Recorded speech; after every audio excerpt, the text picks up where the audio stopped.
तू चल, उठ बेटा, स्कूलला लेट होईल, चल चल ना, चल चल.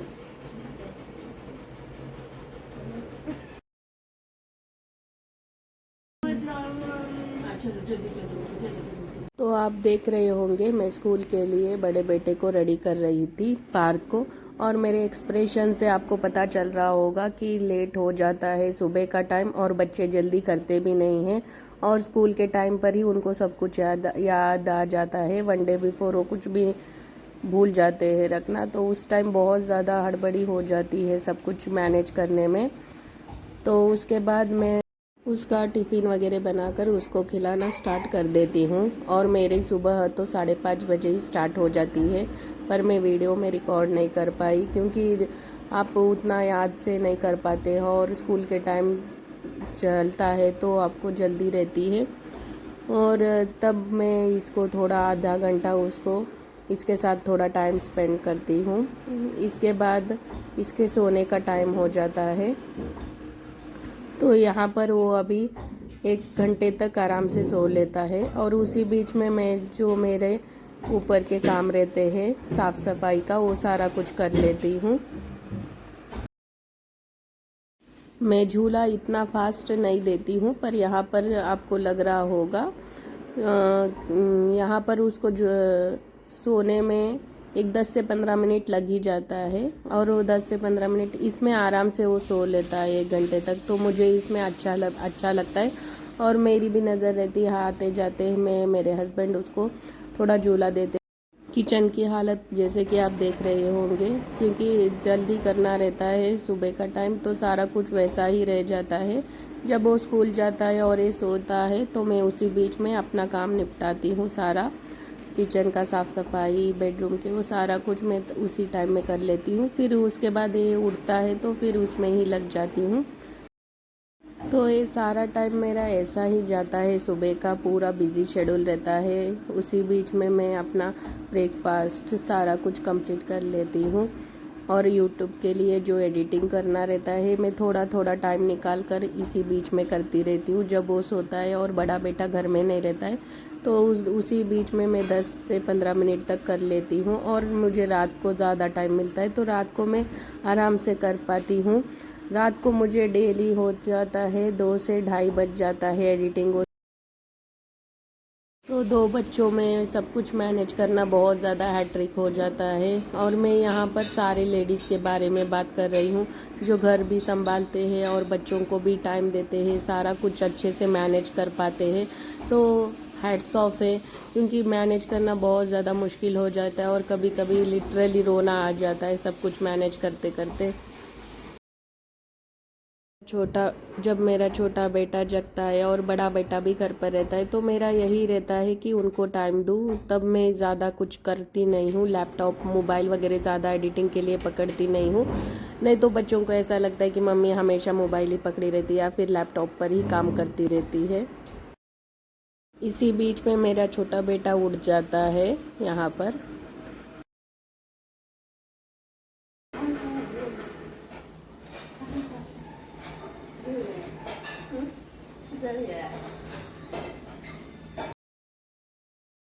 अभी मैं उसके लिए यहाँ पर खिचड़ी चढ़ा रही थी और उसको लेकर ही थोड़ा काम कर रही थी। और ऐसे ही रहता है हर घर की कहानी कि बच्चों को लेकर ही आपको सब कुछ मैनेज करना पड़ता है। और इसी बीच में थोड़ा एडिटिंग वगैरह भी करने के लिए मैं बैठ जाती हूँ।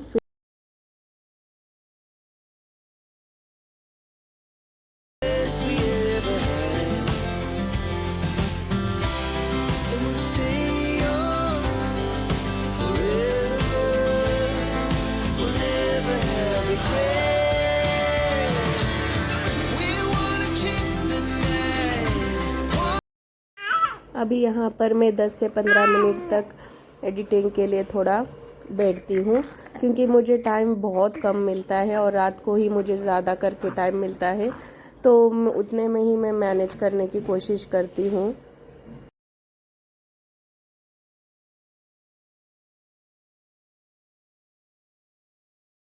फिर यहाँ पर जो हमारी दीदी है काम करने के लिए घर पर आते हैं, वो भी आकर अपना काम कर कर चले जाते हैं इसी बीच में।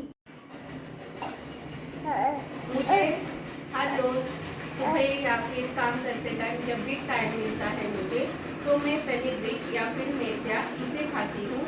मैं क्योंकि 2 बच्चों में वॉकिंग एक्सरसाइज नहीं कर पाती हूँ, तो मैं कोशिश करती हूँ कि हर रोज़ इसे ले पाऊँ, इससे अच्छा लगता है।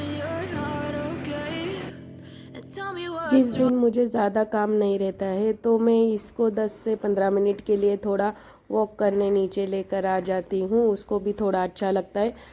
डेली बेसिस पर मैं नहीं आ पाती हूँ, पर उसके पप्पा लेकर आते हैं 10-15 मिनट के लिए। पर मुझे जब टाइम मिलता है तो मुझे लगता है कि मैं भी जाऊँ उसके साथ, थोड़ा नीचे वॉक वगैरह करूँ। अभी मैं यहाँ पर आ चुकी हूँ ऊपर, और यहाँ पर अभी खाना बनाने की तैयारी कर रही थी मैं, और यहाँ पर अभी बिरयानी बना रही थी। मुझे ज़्यादा टाइम नहीं मिल रहा था, तो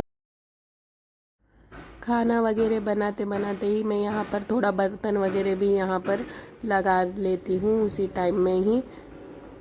तो आपको ऐसे ही सारा कुछ मैनेज करना पड़ता है।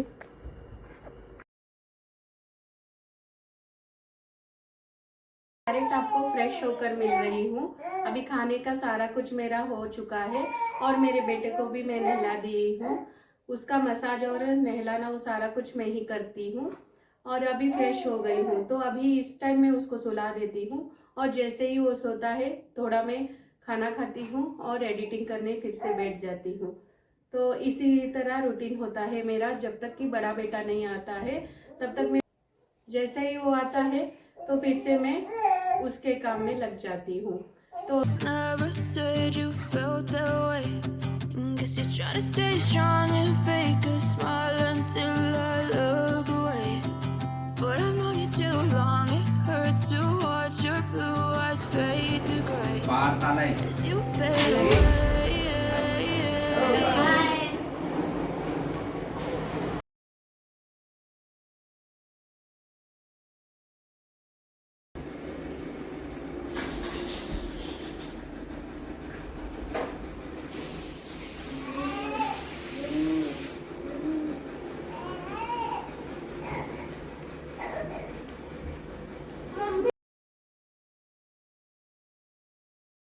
वो अभी स्कूल से आने के बाद थोड़ा मेरे को दिखाता रहता है कि ना होमवर्क क्या मिला है क्या नहीं, कौन से प्रोजेक्ट बनाने हैं।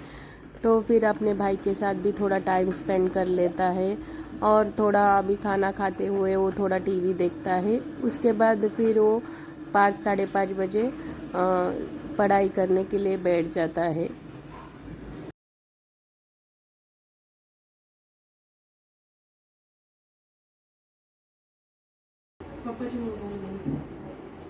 मैं इधर यहाँ पर स्टडी करता हूँ, खेलता हूँ, और ये रूम है मेरा।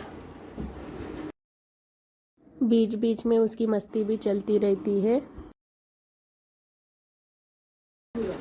चलो मैं आपको मेरा रूम दिखाता हूँ। स्टडी करो, चलो उधर बाद में। आजकल स्कूल की सारी होमवर्क मोबाइल में ही आ जाता है, तो वही वो ऐप देखकर सारा कुछ कर रहा था। I know you told your friend you're not okay, and tell me what's wrong and why you never said you. At the end of the day, जब मेरा बड़ा बेटा मुझे बोलता है मम्मा तुम बहुत अच्छा टेस्टी खाना बनाती हो, और मैं बड़ा होकर तुम्हारे वीडियोस देखकर ही खाना बनाना सीखूंगा, जब ये सब बोलता है तो मुझे ये सब करना भी वर्थ इट लगता है। उसके फेस पर जब खुशी देखती हूँ तो मैं भी खुश हो जाती हूँ, और आप लोग भी इतना प्यार दे रहे मुझे, उसके लिए भी थैंक यू। तो जैसे कि आपने अभी तक देख ही लिया होगा कि मैंने मेरे बेटे की सारी पढ़ाई ले लिया है। अभी वो नीचे गया है उसके पापा के साथ खेलने के लिए, और मेरे छोटा बेटा भी गया है उनके साथ। थोड़ा 10-15 मिनट उसको भी चेंज हो जाएगा, तो मैंने सोचा उसी बीच में हम लोग थोड़ा टॉपिक कवर कर लेंगे। तो मेरे पास दो सवाल थे कि जैसे आप कैसे मैनेज करते हो यूट्यूब वगैरह, और कैसे 2 बच्चों को लेकर आप कैसे करते हो। तो उसी के लिए मैंने आज का ये वीडियो बनाया है कि मैं 2 बच्चों को लेकर कैसे मैनेज करती हूँ। मैंने इसमें बहुत कम रखा है, मैंने सारा दिखाया ही भी नहीं है, क्योंकि इतना पॉसिबल नहीं होता है बच्चों में सारा कुछ दिखाना। तो जितना हो सके उतना मैंने कवर करने की कोशिश किया है। और जो जैसे कि यूट्यूब के वीडियोस है वो मैं रात को बनाती हूँ या फिर दिन में बनाती हूँ। जब मेरे हस्बैंड रहते उस टाइम में थोड़ा कवर करके बना लेती हूँ यूट्यूब के वीडियोस। और आज सिर्फ मैंने ब्लॉग कर रखा तो इसीलिए उसमें मैंने इंक्लूड नहीं किया है। और सेकेंड टॉपिक मेरा जो है वो खाना बनाने का। ये खाना बनाने का शौक मेरा पहले से नहीं था। मैं पहले से खाना बनाने में इतने ज़्यादा इंटरेस्टेड नहीं थी। जितना बाकी मेंबर्स को आता है उतना ही मुझे भी आता था। चावल, रोटी, दाल, सब्जी इतना मैं अच्छे से बना सकती थी, उतना मुझे आता था पहले। पर जो शौक मेरा खाना बनाने का हुआ वो मेरा बड़ा बेटा जब हुआ, मेरा बड़ा बेटा हुआ तब मैं ये अच्छे से कर पाई। क्योंकि डॉक्टर्स ने मेरे को बोला था कि ना उसको घर का खाना ही दीजिए, पैक फूड मत दीजिए। पैक फूड के क्या क्या नुकसान होते हैं वो सब कुछ भी मुझे समझाया था। तो तब मैंने रियलाइज करा कि घर का खाने का इम्पोर्टेंट है, घर का खाना। और वो छोटा था तो हमारे जैसे नहीं खा पाता था, तो इसीलिए मैंने ट्राई करना स्टार्ट किया कि अलग अलग खाना बनाऊंगी तो खा पाएगा या फिर वो खाएगा। इस वजह से मैंने खाना बनाने का शौक मेरा तब इंट्रोड्यूस हुआ। पर मैं मेरे बेटे के वजह से ही ये सब कुछ करना सीखा है। खाना बनाने का जो मुझे सब कुछ इतना सारा आता है वो सिर्फ मेरे बेटे की वजह से आता है। मेरा ब्लॉग यहीं पर हम लोग ख़त्म करेंगे। और आपको ऐसे ही ब्लॉग आपको देखना है या फिर आपके भी कुछ सवाल होंगे तो प्लीज़ कमेंट में बता दीजिएगा। मैं नेक्स्ट टाइम उसके भी आंसर देने की कोशिश करूँगी। अगर इधर तक वीडियो देखा है तो लाइक, शेयर, सब्सक्राइब कर जाइएगा। Thank you.